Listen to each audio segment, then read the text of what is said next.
Yo, what's going on, snipers, and welcome back to our Edmonton Oilers Throwback 2010 franchise mode here in NHL 25. So last episode, if you did not catch it, we had the draft and re-sign stage, and our team is coming together quite nicely, I think, for the upcoming season, which is exciting.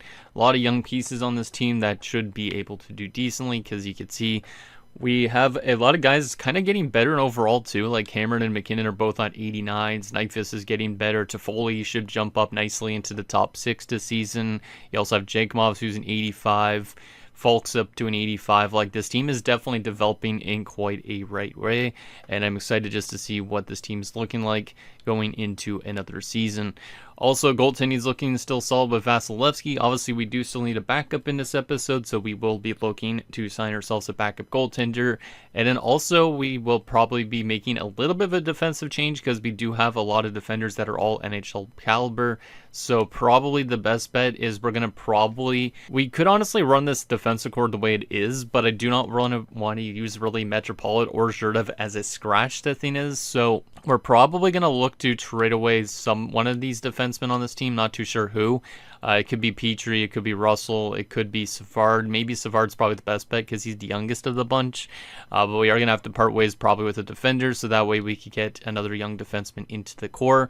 And we'll probably end up using somebody like Safronov as a depth defenseman, I feel like, just because he did play for us a few years ago, and I don't think his potential is going to get much better. His overall is probably going to stay around this point for a lot of his career anyways, so using him as a depth defenseman is probably the best bet, even though he does have some potential. We do have Moss as well, but he will obviously be playing in the AHL this coming season, so we don't want to obviously be using him as a healthy scratch, but this team is coming together, like I said, quite nicely with that. Our forward group, we have quite a bit of people all contending for one roster spot, so there's a good chance that we might not even start up the season simulation in this episode because we might have to make a call on who we actually want to keep in our lineup, because guys like Yakupov might end up being like a healthy scratch if we leave it the way it is right now. So I probably will be signing a cap whale to like a $5+ million contract just to make us cap compliant, and then I also we'll have to think about potentially moving out from some other people at that point. Like, maybe we keep the defensive core the way it is for now, and then at the start of the season, we could kind of make an adjustment to what we want to have in terms of trades. Like, that way we have a better idea of what we have and what we don't have. But we will definitely have to pick ourselves up a goalie. That's definitely something we need, because I don't think running to a Minen makes much sense as a 71 overall right now. I think another few years in the AHL, and then maybe he could be a backup caliber goalie, but he's definitely not going to reach that elite status, I think, at this point in time, unfortunately. So anyways, with that said, let's get into your guys' comments now and see what you guys have to say about last episode, and then we will make some goalie signings, or one goalie signing, I guess, and then we'll probably simulate through free agency and see what the AI does in terms of signings. So the first and only comment is from Sanotaku, who says, solid draft, and I don't mind those contracts you gave out. Trading for the backup goalie from Philly would probably make the most sense. Otherwise, I'd say with the current roster, you have a better than an outside chance at making the playoffs. Likely as no better than 7th or 8th seed, but still. So he thinks our team is pretty close to being a playoff caliber team, but obviously he says, though, that we'd probably finish in like 7th or 8th, which makes sense. I think this team can make the playoffs too. I'm kind of hoping that they kind of maybe just barely miss, so that way we could still get some more good prospects in, but we almost have a good like prospect pool on defense and offense now, and our goaltending obviously is strong. Like, we don't really need as much prospects as we did like only 2 seasons ago, so I think we built up quite well. Obviously, it depends if guys like Jakemovs would extend with us and stuff like that too, because obviously if he leaves, we'd need more players on our forward group, but I think obviously it will make a lot of sense for us to probably finish as nowhere close to the bottom as we used to. Like right now, Jakemov's out of curiosity with his extension out of curiosity. He only wants a 1-year deal, so I don't think he wants to be here long term. So we'll have to wait and see right now. Hopefully by the end of this upcoming season, he changes his mind a bit, because this team should be better this coming season with how we simulate and like how close we are to actually being a playoff team again. So, because it seems like a lot of players right now, the reason why they don't want to sign with us is because we haven't been a playoff team. So hopefully we can make it there or get at least close, so those players start wanting to actually play with us rather than leave us. Also, he said about trading for the backup goalie from Philadelphia, which I think is probably the best option for us in terms of goaltending, because at the moment, obviously, we don't have a backup, like I said. And if we go to the trading block, there was a goaltender in Philadelphia. Actually, we'll just go to find trade so we can kind of see what Philadelphia wants from him right away. But yeah, this goaltender is a low league goaltender, so it's kind of an interesting potential for a goalie. You don't see a lot of low league goalies, but this guy, maybe he had better potential at one point, but you can see low lead, 77 at 23, only signed for one more year. He's probably still an RFA at the end of his contract, which is also kind of nice. When was he drafted? He was drafted in year 1 in the 4th round, so guess he hasn't just gotten much of a chance to play at the NHL level yet. He hasn't played actually at the NHL level whatsoever, except for a preseason game where he actually was really good in that preseason game. So who knows? Maybe this guy could be a dark horse for us as a backup option behind Vasilevsky. So we are definitely going to try and trade for him. He's actually listed as a backup too, and you can see Philly has a logjam of goalies. So what do they want on an open block? Nothing found. Find trade. Nothing found. Let's go back to proposed trade then, I guess, instead. Just because we definitely have the value to get this guy. It should be pretty damn easy to grab a guy that's got low lead potential, just because for some reason this game always has low leads as very low potential or low valued players, even if they're a good overall too. So shouldn't cost us too much to get Ruskovich. So Ruskovich, yeah, you can see we could probably even get this guy for like a 5th round pick. I could probably try a 7th rounder and see if that would even go through, but I don't really want to fleece AI. I mean, we do have a shit ton of picks coming up in this year's draft. I didn't even think of that. God damn. Wow. Because I didn't realize how much draft picks I've accumulated for this upcoming year up until this point. We have our 1st rounder, so only 1 1st rounder, but 4 2nd rounders. We have 4 3rd rounders, a 4, 5, 6, and a 7th. So I'm almost thinking we could just give the AI a bunch of picks just for fun because we have so many picks early on in this upcoming draft, but we're going to just throw a 4th rounder to the AI. I know a 4th rounder is probably more valued than this guy is. Like, maybe we could even get back another draft pick. But, like, if we have that many 2nd rounders and 3rd rounders, it's not really needed to hold on to a 4th. But, you know what? Actually, maybe I'll just give up, like, multiple picks, and we'll do a 5th, 6th, and a 7th. Or something like that. Or a 6th and a 7th should even get it done. Just kind of trim some of the picks we have for the upcoming year. I know I could probably get them for a 6th rounder or something straight up, but it's just I don't want to have so many picks that where you literally get prospects we don't really need. So let's give Philadelphia a nice little bonus for this goalie. A 6th and a 7th round pick, and that should get it done. And that's accepted. So they say guilty, so we maybe even were able to get that guy just for a 7th round pick. But to be honest, I don't really care about those picks at all.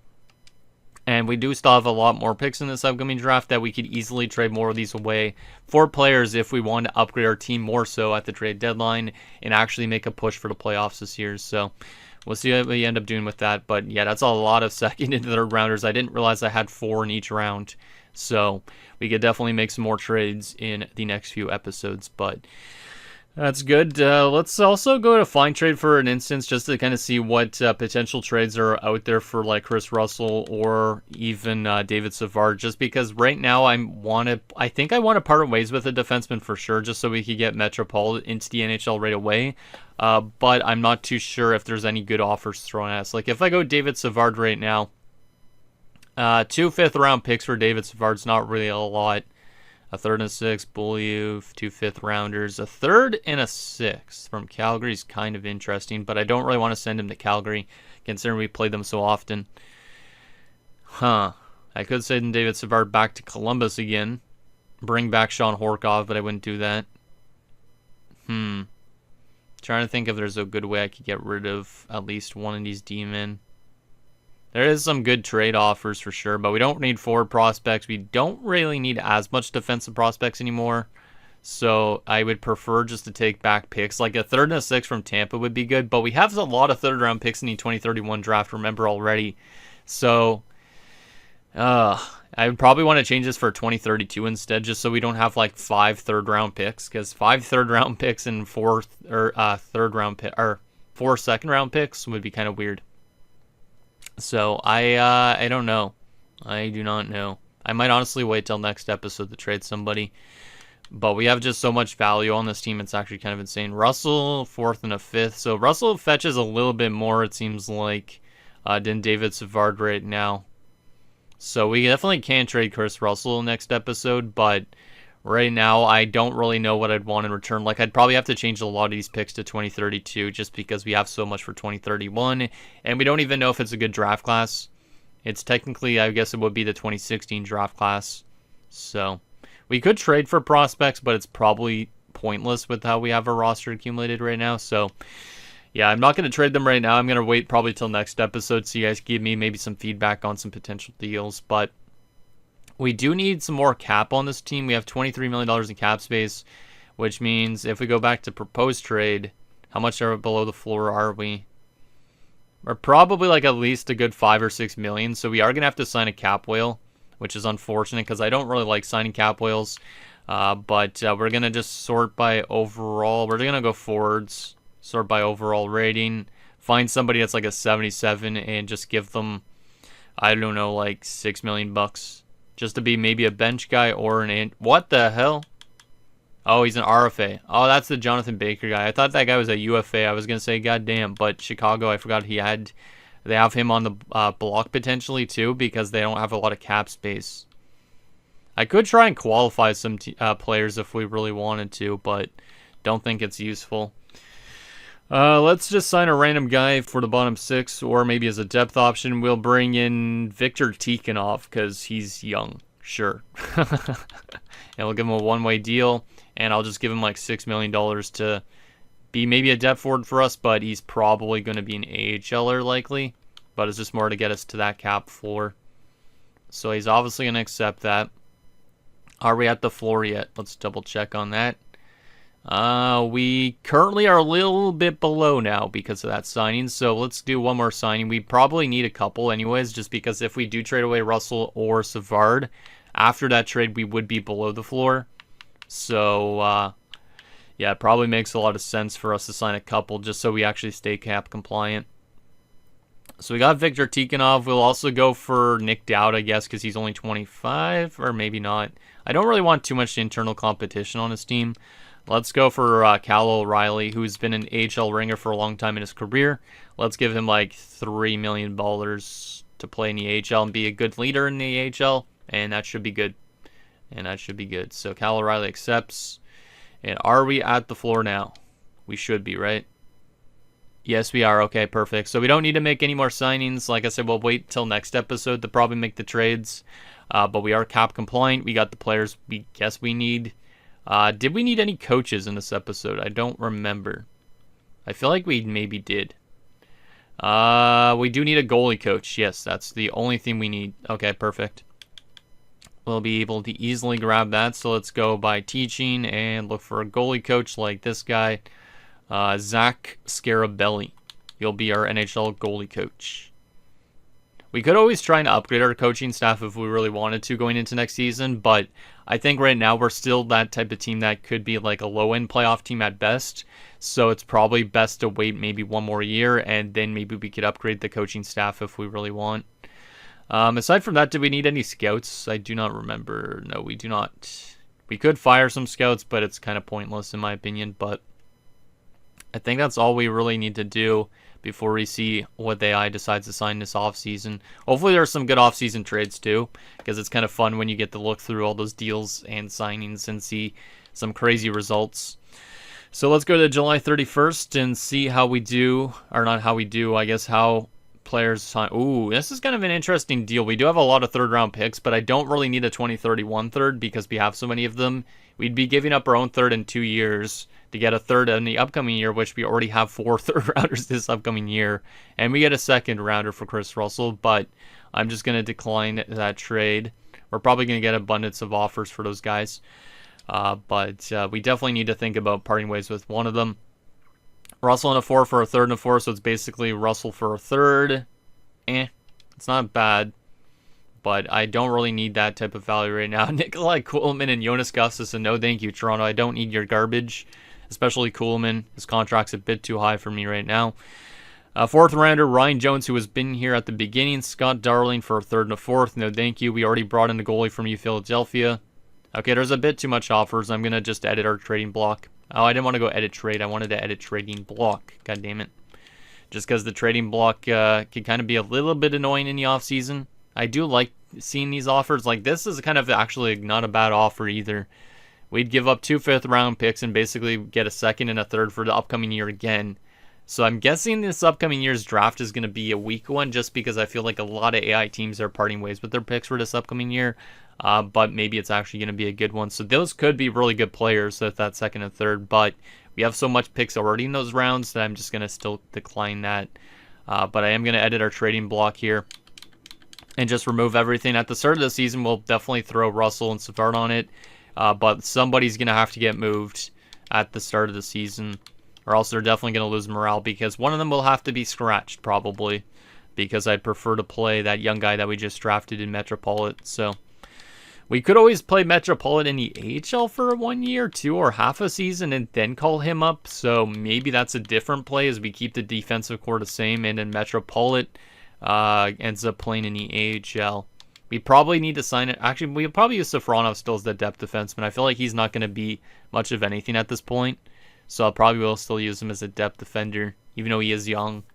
Because he will still get some playing time with injuries and all that. But let's take a look at his first month of free agency. See what trades went down, what signings went down. First, we'll take a look for trades, just because trades don't happen as often. So there has been some offseason trades. So Guillaume Latendresse was traded to Boston. Some goalie prospect headed back to the Sharks. Zbigniew McCulloch and Ryan Jones were dealt to the Kings. Flyers get back a second and a third. So Milan McCulloch is on the Kings, and his brother got dealt, which is kind of funny. And then there's our trade for Miroslav Roskevich.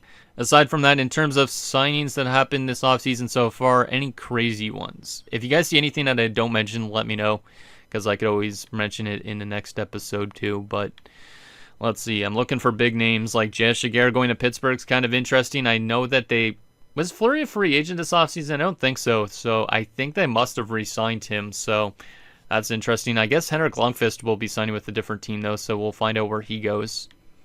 Any other crazy players signing places? It wasn't as good of a free agent group as in prior years. The biggest name free agent is literally Henrik Lundqvist, so we'll be interested to see if he goes to Washington or some place like that. Riley Nash, our former player, signs in Dallas on a 1-year deal. Gagne goes to Florida. Sorry if you could hear a bunch of noise in the background. There's like some construction going on or something nearby. Max Talbot ends up in St. Louis. Anything crazy? Yeah, there's not really a lot of big names this offseason. Patrick Eaves in St. Louis is interesting. Verbata going back to Carolina. He's definitely played in Carolina. Aside from that, Pittsburgh brings in Adam McQuaid. Okay, Jared Bull to Ottawa. Paul Kariya signs with the Flames. Paul Kariya just refuses to retire at this point. Like, I keep thinking he's going to retire, and then he ends up signing 2-year deals with other teams. So he's been on LA now. He's been on Anaheim again. He's been on Montreal. I think he was in Nashville briefly too. Like, he's been all over the place to start this franchise mode. What else do we got? Anything other than that, that's kind of crazy.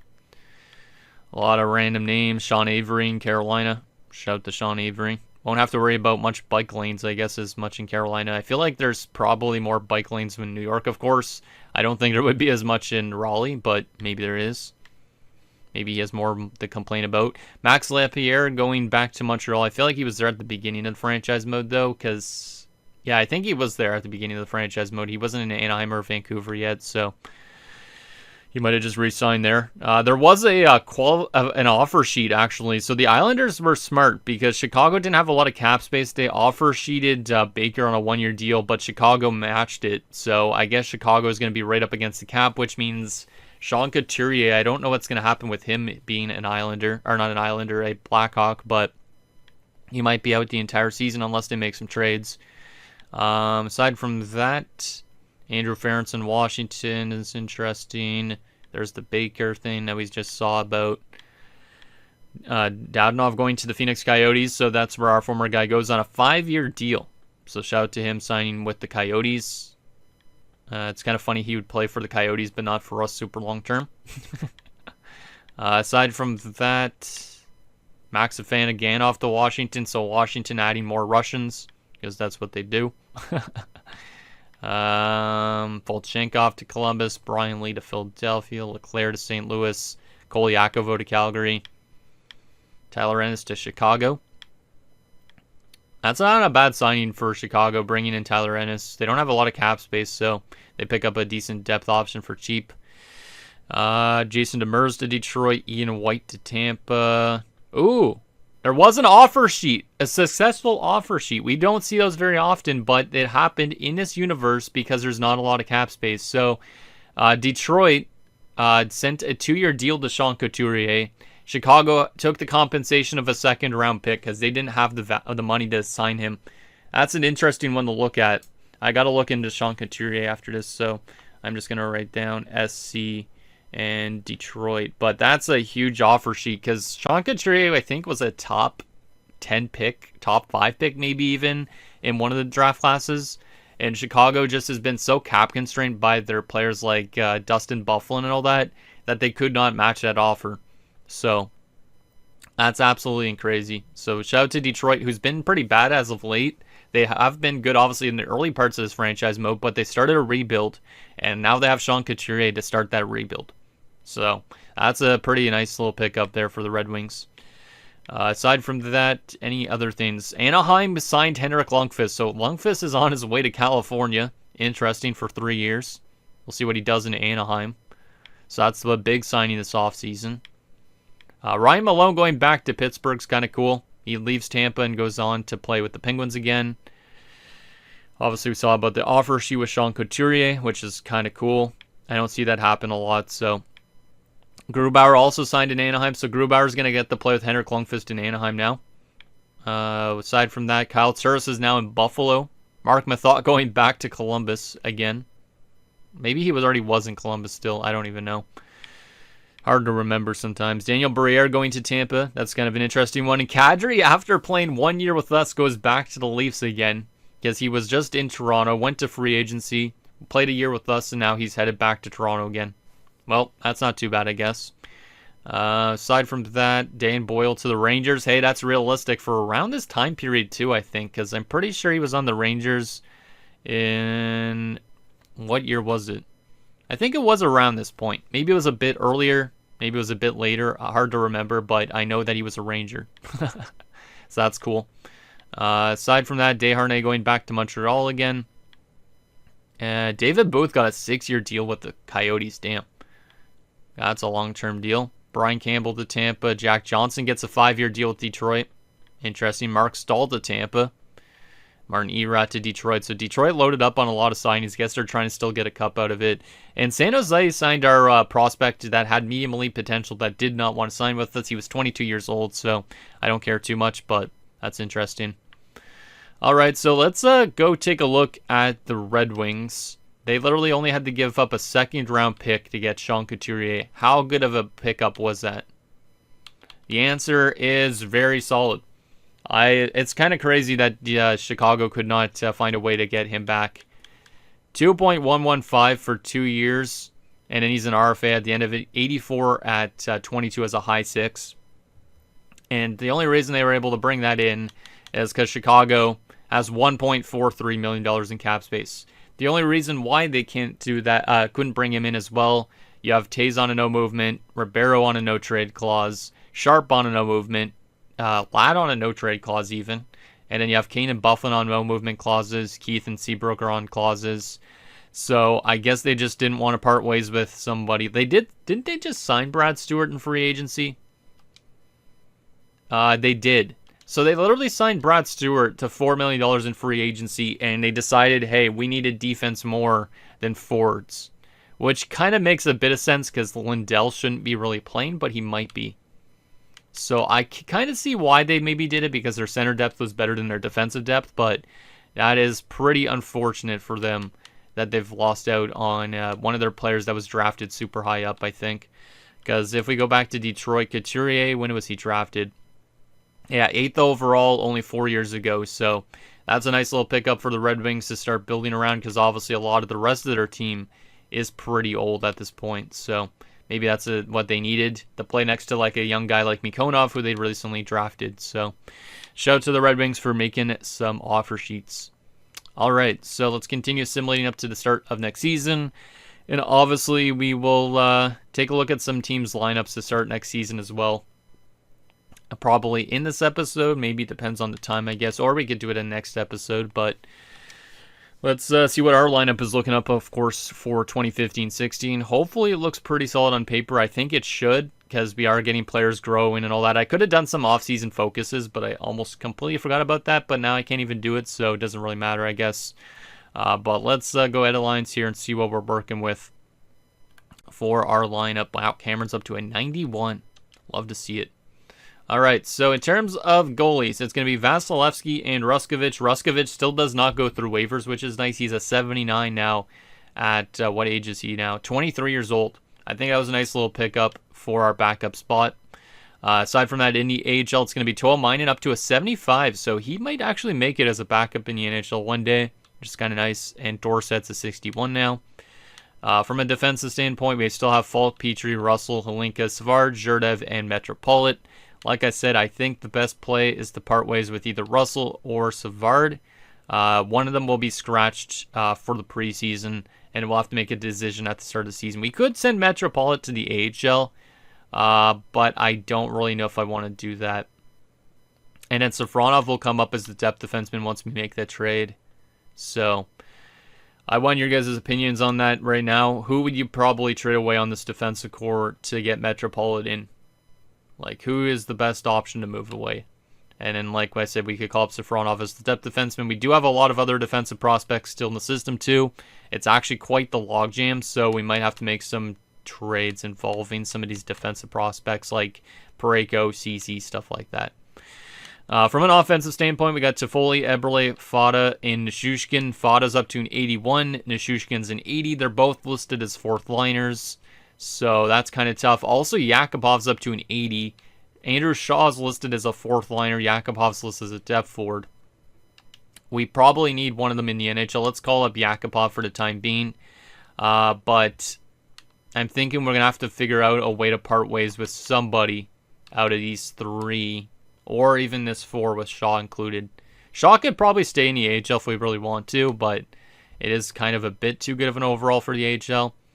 Aside from that, we have Nyquist, Barchi, and Tikhonov. Tikhonov obviously could be a depth forward, that's fine, or sent down. Lati actually is listed as a fourth line guy, so he should probably come up. We'll send Tikhonov down briefly as well, just for at least this preseason. Aside from that, centers, we have Cameron, McKinnon, Jankomovs, Marcoux, Burmistrov, and Jenner. Yeah, we're going to have to find ways to part ways with some people or send them to the minors. So if we go best lines right now, what do we got in terms of our lines? So Cameron, McKinnon, and Nyquist. I said I don't really want these two on the same line. We'll probably put McKinnon as the second line center, even though he has higher potential than Cameron. Hard to say. They're both first line guys, so they probably should be both playing together. Huh, that's interesting. Toffoli on that second line with McKinnon, and we probably want to go with Marcoux down that middle. Actually, wait a second. Burmistrov could probably play in this line here. Yakupov could probably... What player type is Lati? Lati's a two-way, so he could be a fourth line guy. That's not really a huge problem. Yakupov could go into the top six next to McKinnon and Toffoli. We could really try with Yakupov and get him to grow a lot this season if we want to. Fada is a right wing, left wing, so that's okay for him. Nikushkin as a fourth liner is probably not ideal. He is a fourth line guy, but I mean, maybe for the first year, it's okay. I think this is probably what I would want to run with for our forward group, but Eberle gets scratched because of that, and Jordan Eberle being scratched is probably not a great idea. So we'd probably, let's just say we temporarily take Nikushkin out of the lineup, get Eberle in. Eberle would have to go up. Toffoli we could probably put on the left side. Eberle we could probably put on the right side. And we could probably keep Yakupov in this spot. Is Fada a fourth liner? He is. He needs a two-way as well, so maybe lean towards something like this, which would leave Nikushkin and Barchi scratch, which, like I said, I don't really want to scratch young guys. Barchi only has high 9 potential, but he would probably be good to be in the NHL lineup. Nikushkin, he's only 20 years old and is top 6 forward. He should probably be playing, But who would you take out of this mix? Who would you take out?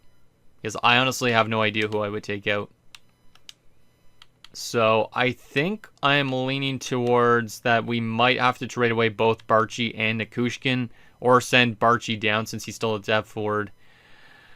We could call up Tikhonov as a depth option. We could call up Anders Shaw maybe as a depth option. But I think we need to start thinking about trading away some of those forward prospects, because I don't think it makes much sense to scratch somebody with good potential that actually could be in the lineup. Other than that, though, defensively, let's temporarily scratch, I guess, Chris Russell. Get Zhurdev in the spot. And we'll move Holinka up. We'll move Petrie to the top pairing. I don't know about Metropolitan being on the top pairing already this early into his career. Let's see. Swap some of this around. Maybe we actually do have to go with something like that. Who fits our team worse? David Savard is a good fit on the second pairing, but that's it. He's not even a second pairing guy, so I feel like David Savard might be the one on his way out rather than Chris Russell. Chris Russell is a good fit on the same second pairing as well, though. Okay, so that's how we could get our pairings to be all 0. It's not bad. It's pretty balanced. We could probably go a little bit. Yeah, we could go with that. Yeah, I think that's actually not a bad defensive core. It definitely needs still some growth, but I think the main plan is trading all 3 of these depth options almost. Because I don't think Nikushkin should be scratched. Barchi is debatable.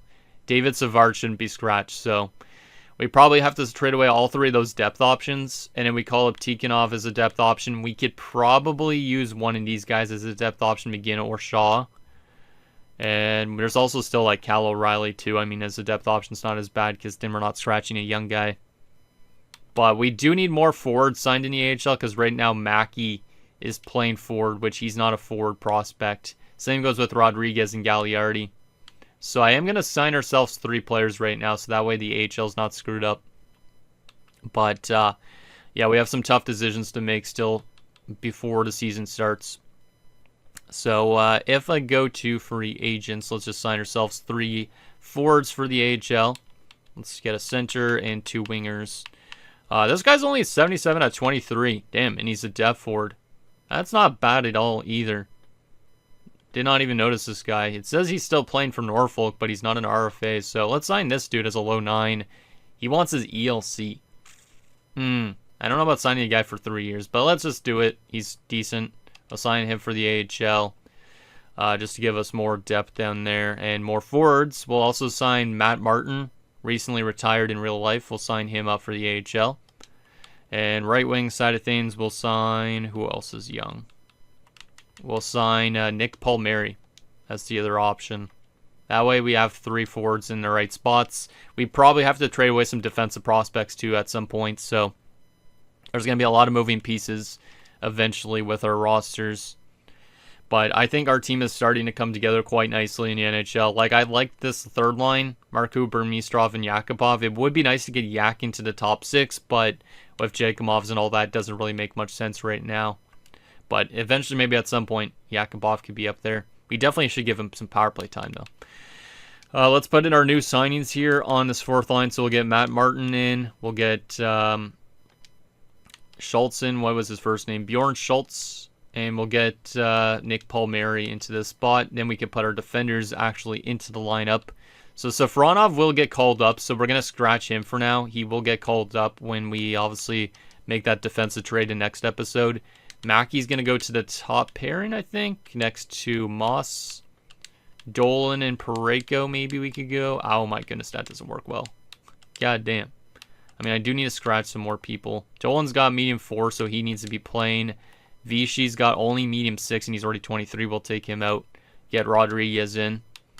And then Cece's got medium 6. He should be playing over Gagliardi. Oh, man. How am I going to get rid of the minuses on this defensive core? Okay, that's not as bad. Oh, here we go. We got something that works. Perfect. That's better. And then goalies, still 2 of mine into Dorset. But yeah, Safronov will get called up, so it doesn't matter if he's scratched. Vichy's okay to be scratched. Gagliardi's okay to be scratched. But now we at least have a forward group that works. But we obviously want to get our top prospects into better spots. So Holden should probably be higher in the lineup than Tikhonov, because Tikhonov was more signed to save cap whale. Voinov's not our prospect. Dmitriev is a low 9 only too. I think he's a filler player. This Schultz guy's pretty good, so I'm going to move him into the top 6. I wouldn't mind developing that guy a little bit. But yeah, I think that's what we're going to run with for our lineups. I'm actually really excited for how this roster looks on paper. Like I said, I could try and move somebody like Yakupov into the top 6 if we really want to. But I think Eberle obviously has to be in that spot for now. But our lines look good. Our lines look good. So that's all nice and set up. We are going to have some players that are scratched for the time being. But let's simulate through the preseason. And we'll simulate to a day before the regular season starts. So we could actually take a look at what teams are rocking going into the season. And then I'll be it for this episode after that. But what does our coach think about our roster on paper? First and foremost, preseason focus. We will go with some 5v5 focus just to try and make our team even better. And season goal, what does he think about our roster? There are some kinks to work out, but this team is good enough to compete for a playoff spot. That is my goal for this team. So this guy completely agrees with Saturn Otaku, and he thinks that we can make the playoffs. So I'm going to agree with him. If we make the playoffs, it's not the end of the world. It's good experience for this kids on the roster. So I like this a lot. That's actually really exciting to know about, because we definitely have built up quite fast. I think in real life, the Decade of Darkness for the Oilers, I think I heard some people say it ended in 2017. So we're not too far off. But we're getting offered a trade for Russell right now. And I do not want picks for this upcoming year, but I'm already thinking about trading Russell before you guys even mention it. But Russell's kind of a better fit than David Savard partially, but Savard's a right-handed D. I would change those picks to 2032 picks, though, just because we have a lot. Russell will be getting a lot of playing time with this team if he's in the lineup.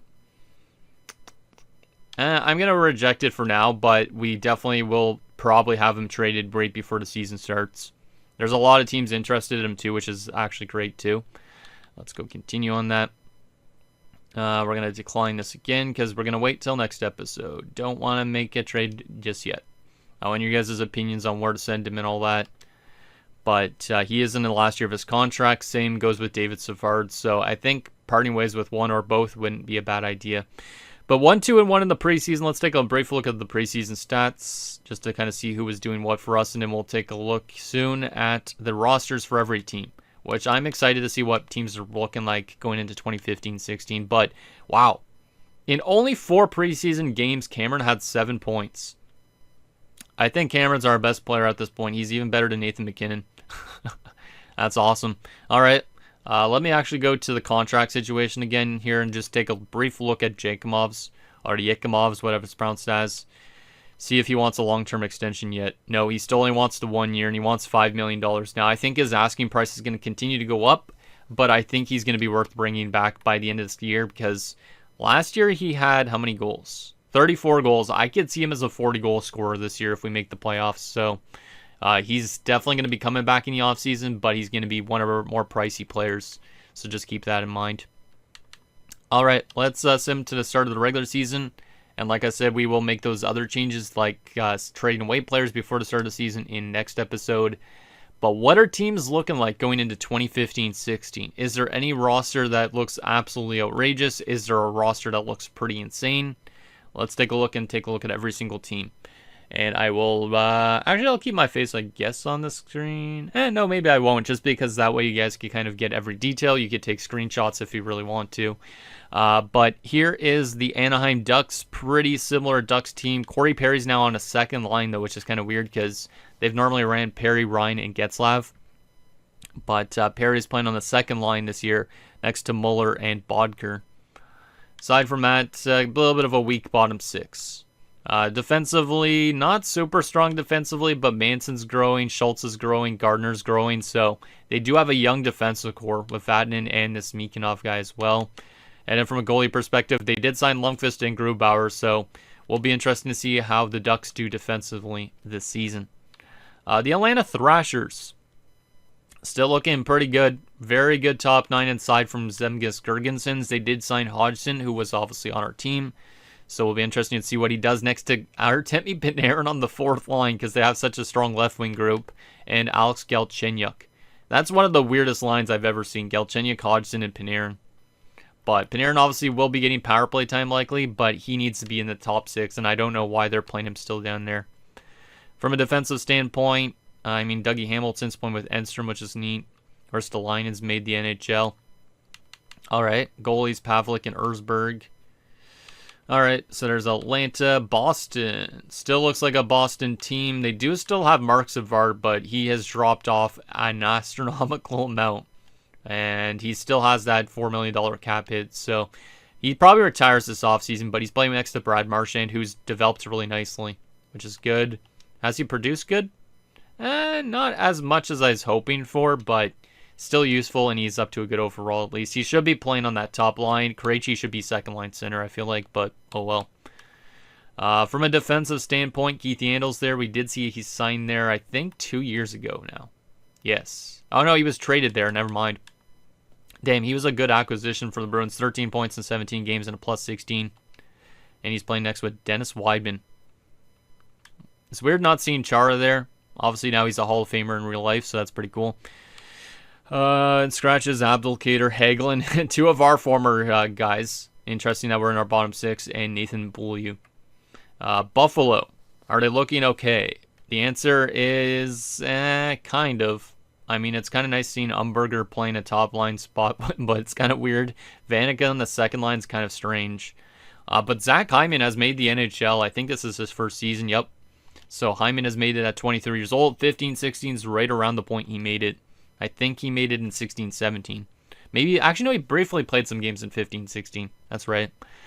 From a defensive standpoint, their defensive core, work in progress, but Morgan Rielly is actually going to get a chance to play the season. He was on the block, was scratched most of last year, so hopefully he develops for them. Goalies, Brzgalov and Niedermaki. All right. We head to the Calgary Flames. Sedin, Backlund, and LaBarbera. Very good top line. Yeah, Calgary is actually looking pretty nasty. Very good forward group. And then their offensive core, little bit weaker, but still good. And then their goaltending is still good. So, yeah, I think Calgary is definitely a dark horse this year. They did bring in Paul Carrillo, remember, and he's going to be a depth forward for them, which is kind of strange. Carolina. Pretty solid top line. Penner, Stahl, and Charpentier. Solid second line. Yeah, not a bad team in Carolina. Dave Boland's there now. So that's interesting. Mike Green is still there in Carolina. Goalies, still Cam Ward. And scratched is this Raimo Pekkarinen guy who was a second-round pick and looks pretty good. Don't know why he's scratched. Chicago, obviously they've had some cap trouble, but they do still have a good-looking team. But obviously the fact that they lost Couturier kind of hurts their center depth a bit, but that top 6 is absolutely crazy. But a lot of guys are going, I think, into their last year of their contracts, Ribeiro and Bufflin. So the mighty might fall soon, which is kind of good. Marion Host is a third-line guy. That's crazy. Defensively, Keith Seabrook, Letty Sauer, and the defense, of course, seen better days, but it's still got a good top 2. And then there's Corey Crawford as well. Baker's getting scratched. God damn, man. Why do they have to scratch good prospects, huh? Typical Chicago thing probably to do, though. Colorado, Brad Richards, Matt Duchene, Paul Stastny, Carter Verhaeghe on that second line with Comrie and Tarasenko. I don't mind that at all. That's actually a really good forward group because Sean Monahan's maybe just made the NHL.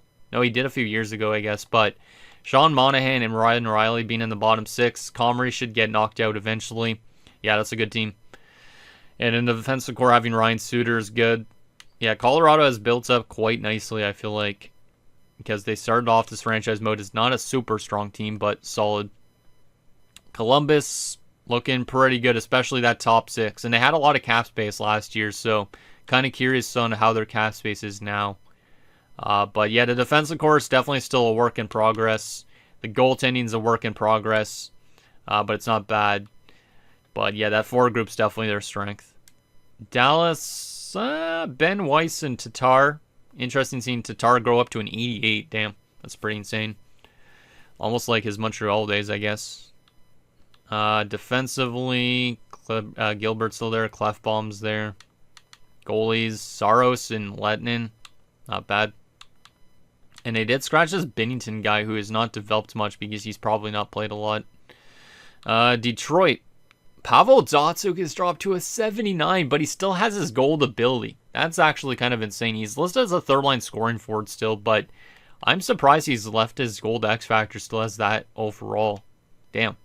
But he's playing with Filppula and Zetterberg, but you can see that pickup of Sean Couturier is fantastic. A nice second line of young Pacioretty, who's 26, Couturier 22, and Mikanov, who they just drafted, who's 18. I think they definitely made a really nice pickup with Couturier. They didn't have to give up too much either with that second rounder. Defensive corps definitely seen a lot better days. Steve Monador has dropped off a lot, but they're still playing him because he's a physical defenseman. That's actually insane. Playing a 67? Goddamn. I can kind of see why they maybe have been struggling, but it's kind of nice to see that they're getting some young guys into their lineup a bit.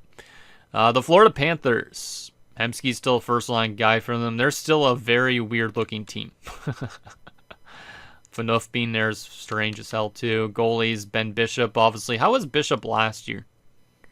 Not as good. He did win the Vezina, I think, one year. But the year afterwards, he fell off a cliff. His team is also way worse, probably, though. So, Ben Bishop is an interesting one. Actually, no, he won the Jennings, not the Vezina. And there's the scratches. Okay. The Los Angeles Kings still should be pretty deep, right? Yep, O'Sullivan, Kopitar, Brown. Ryan Smith is down to an 82 at 39. He's got 1 year left. If we are playoff bound, do we bring in Ryan Smith for the third line? That's an interesting one, because I don't know if we'd have to get rid of the young guys to get him, but Ryan Smith still, it would be nice to have him retire as an Oiler. He has been still a very good LA King. Wasn't as good last season, but he did miss 22 games. Was close to a point per game. He'd be really nice to bring back to this organization, but I don't know if we're going to make a playoffs appearance or not this year. Defensively, Martin and Doughty. The other Doughty is not on the defensive court. What happened to the other Drew Doughty? Did he get dealt? Or is he scratched? Because that's kind of strange. Yeah, he is scratched. So one Drew Doughty's playing, the other one got scratched after his first full season in the NHL. That's unfortunate. Well, he played all of the playoff games last year too, and they lost in the finals, so will be interesting to see if they end up moving on from him at some point. Minnesota, looking pretty solid. Ryan Johansson being on the top line already. Gagliardi was just drafted high up, right? Yeah, 4th overall, so that's a really nice pickup for their top 6. All right, defensively, Koshrain, 22 years old, drafted pretty high up a few years back. All right. I can kind of see what Minnesota's doing a little bit. Devin Dubnyk obviously being there now. As we traded him there. Montreal at this point. Sam Gagne is still a top-line guy for them. Let's see how he's been doing in Montreal. Back-to-back good seasons, of course. And playoffs. He did play in the playoffs 2 years ago. Didn't make the playoffs last year, but had more points in the regular season. They are bringing in some younger guys like DeSalvatore. Guys like Scott Gomez are dropping off. Defensively, Subban's a 90 still, but Markov's dropped off a lot. Yeah, Montreal has definitely seen better days since the beginning, but they do still have a 28-year-old Carey Price, who is still looking really good and signed on a very nice contract too. I think $5 million is not that bad at all, especially with him winning 2 Vezinas in this franchise mode so far. We head to Nashville. Connolly, Barkov, and Kessel as the top line is still weird as hell. Second line boys, leg one, Hurdle looking not too bad. Callahan's getting pretty good. He is 30 years old at this point, so he's pretty much capped out now. Defensively, Yoshi and Weber. God damn, this defensive core. You can just tell Nashville always knows how to build defense. They even drafted this guy a few years ago too, and he's decent. And then goalies, Rene is still there, and Peter Budaj now. New Jersey. Kovalchuk, Lombardi, and Zajac. Parise, Grabowski, and Hansen. Parise getting second line time kind of is a bit strange. I don't know why they're using Zajac as a winger, but still a very solid top 6 in some ways. Defensively, Whitney and Finnerty. Who's Finnerty? Drafted 29th overall a few years ago. That's actually not that bad for a guy that's 20 already. And then goalies, Mason and Craig Anderson. Weird goalie tandem. All right. We head to the New York Islanders. Nugent Hopkins, Tavares, and Okposo, Lee, Hurdle, and Bailey. I wonder if there's going to be a lot more teams qualifying people in the free agency portion, because maybe a lot of teams are cap constrained. There's another Metropolitan playing in the league too on the Islanders, so looks like our Metropolitan has a brother who's just making the NHL now. But that defensive core in New York is absolutely atrocious. Roman Polak in real life, okay defenseman at times, bad at other times. Fistrick's okay as a top 6 option.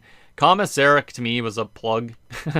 Ryan Parent was a fringe NHL D-man. This guy obviously is okay. And then Cam Fowler is good, but damn.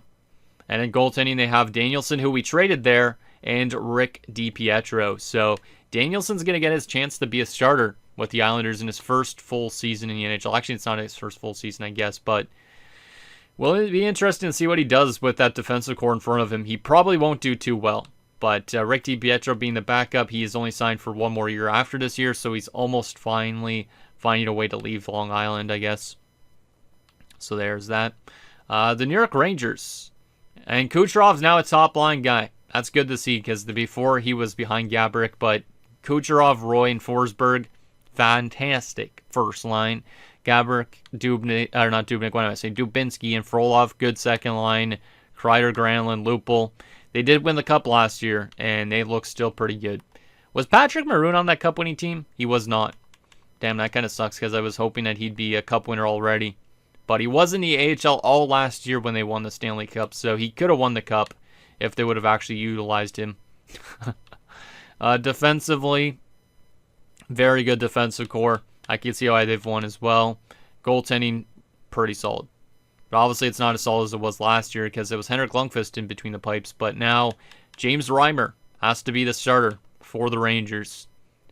He did make it to a finals with the Leafs before, or far with the Leafs in the playoffs before, so maybe he could be good. And scratches, Jonathan Drouin is a scratch. Why are you scratching Jonathan Drouin, man? He was in the AHL last year too, so the Rangers are just typically doing that type of thing where they're not playing or developing their young guys the way they should, like Lafreniere, for instance, in real life. Ottawa, Landeskog, Spezza, and Burrows, Hoffman, Fisher, Smith, Van Riemsdyk, Ott, and Zucker. This is a decent team. Like, Holden West is really good. He was a second overall pick. Probably should be higher in the lineup, but oh well. And there's Kavanaugh, too. From a defensive standpoint, Ekholm and Carlson, Bouwmeester and Jones. This is a good defensive core. Laura Kynan and DeBoer. Don't know who these guys are. And then goalies, Ryan Miller. And John Gibson, too, as the backup. Yeah, Ottawa's built up a good team. They definitely should be a playoff team. I mean, their center depth may be a bit weak. Their forward depth on the right side a bit weak. But that defensive core, their goalies, they should simulate good. Philadelphia, Scheifele, Giroux, McCulloch, Carter, Richards, and Stone, Tyler Bertuzzi, Strome, and Pajot, and then Samsonov, Ebbett, and Karanen. That's actually not a bad forward group. Kind of surprised with how bad they've simulated so far in this franchise mode. Their defensive core may be the reason why. Sutton and Clutterbuck's not a bad top 2, but Kearns and Brian Lee now, Sepinen and Pissick, And then from a goalie perspective, Varlamov is there, though, and Scott Darling.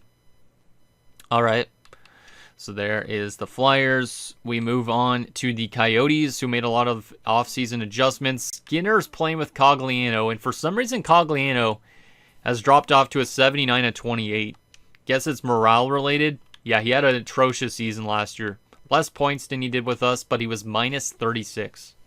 So unfortunately for Andrew Cogliano, he's not liking time in Phoenix right now. But they might make it to the playoffs with some of the stuff that they've picked up because Evgeny Dadonov is there now, who we traded to the Carolina Hurricanes, and then he went to free agency. Stempniak, Hansel, and then there's the first overall pick, Jeffrey Wong, a.k.a. Connor McDavid. David Booth they did sign, though, and there's Bo Horvat, Tomo Rutu. I think this Coyotes team might actually make the playoffs this year. I'm kind of surprised that they're using Cogliano as a top-line guy still when they have Hansel and Horvat, but not going to complain.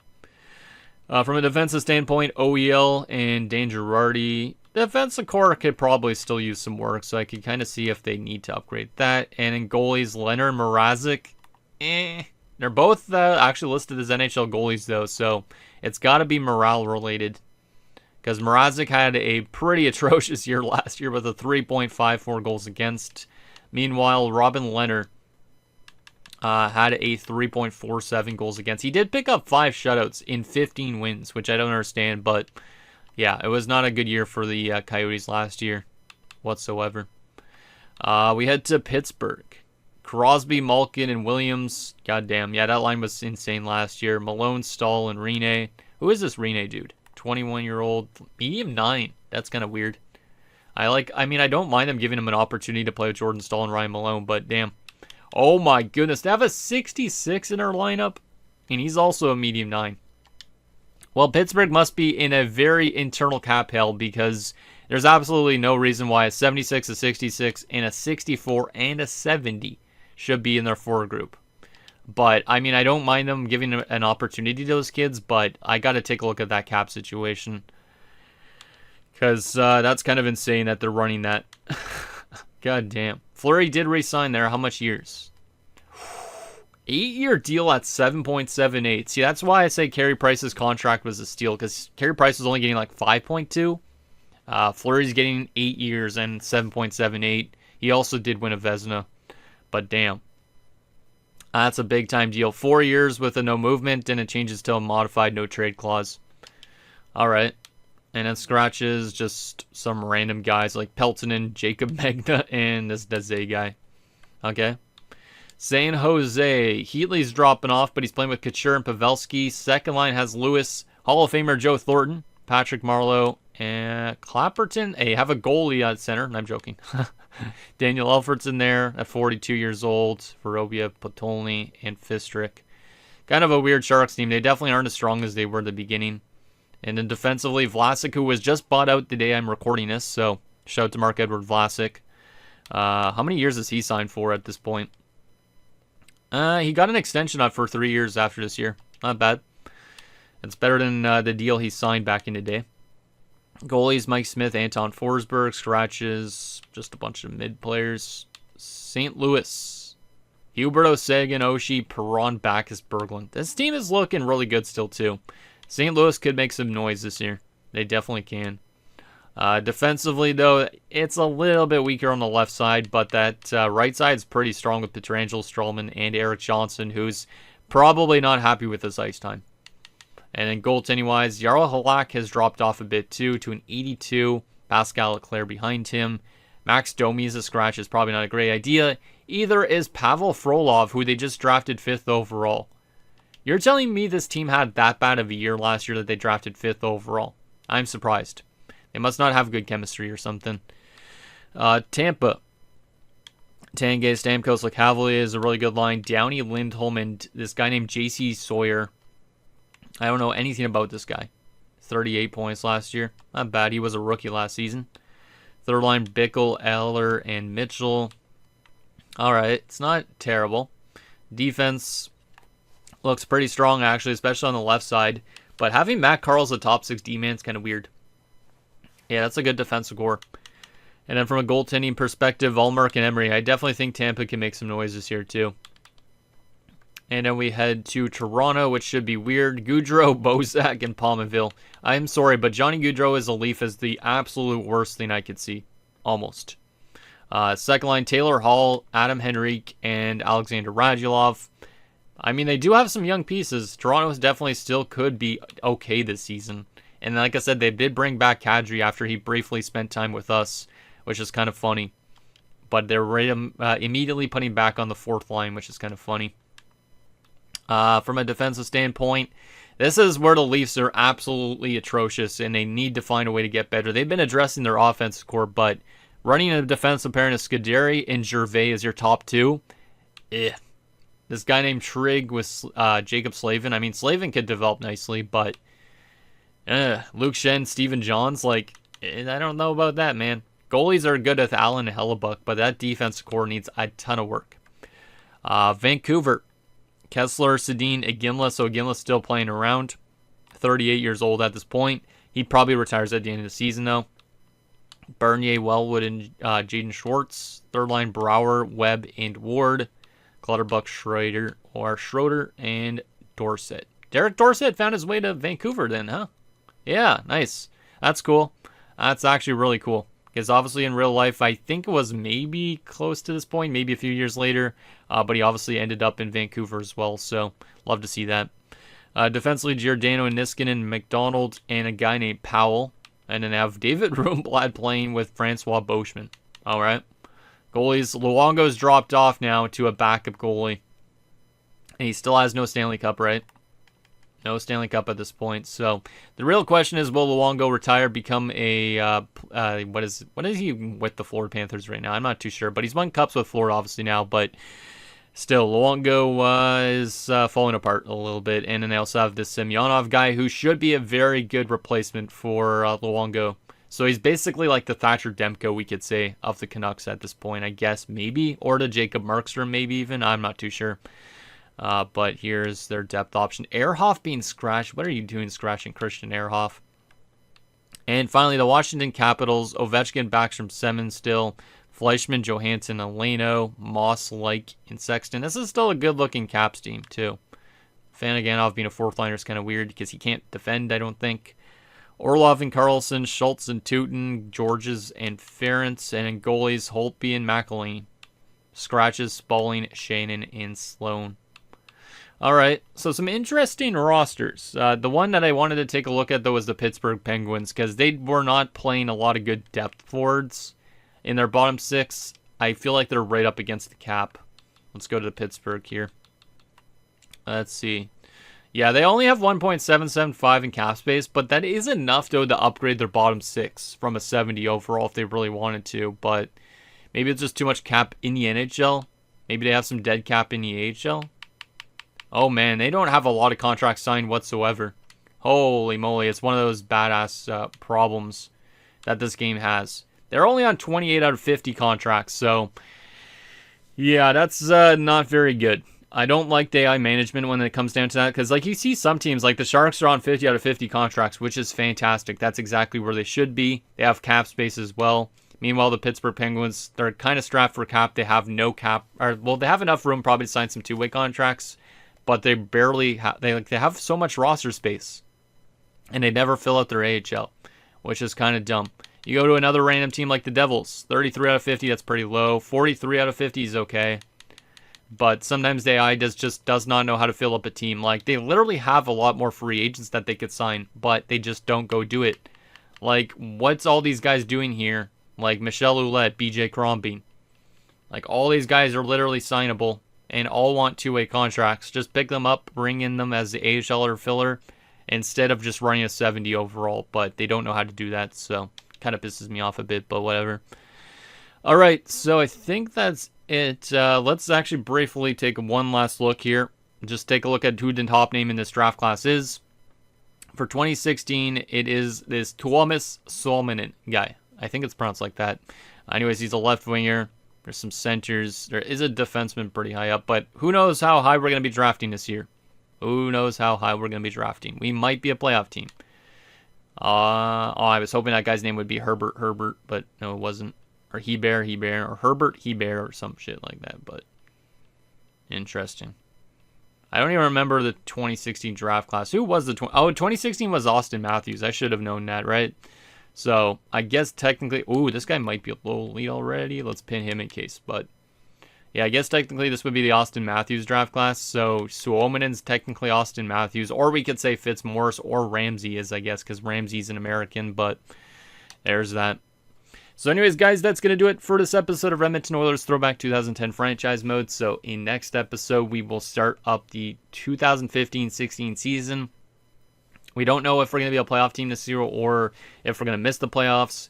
We'll see if we end up doing decently to start off the season. And obviously, if we continue to play good at the beginning of the year, maybe we'll obviously look to continue making the playoffs. Obviously, if we don't play good, we could offload some more pieces. But we definitely need to think about making a trade at the start of next episode involving guys like Nikushkin, Barchi, also Chris Russell or David Savard, because we need to find ways to get some more of our younger guys in. And right now, those guys probably aren't the best players to have scratch. So, let me know down below, and I'll see you guys next time.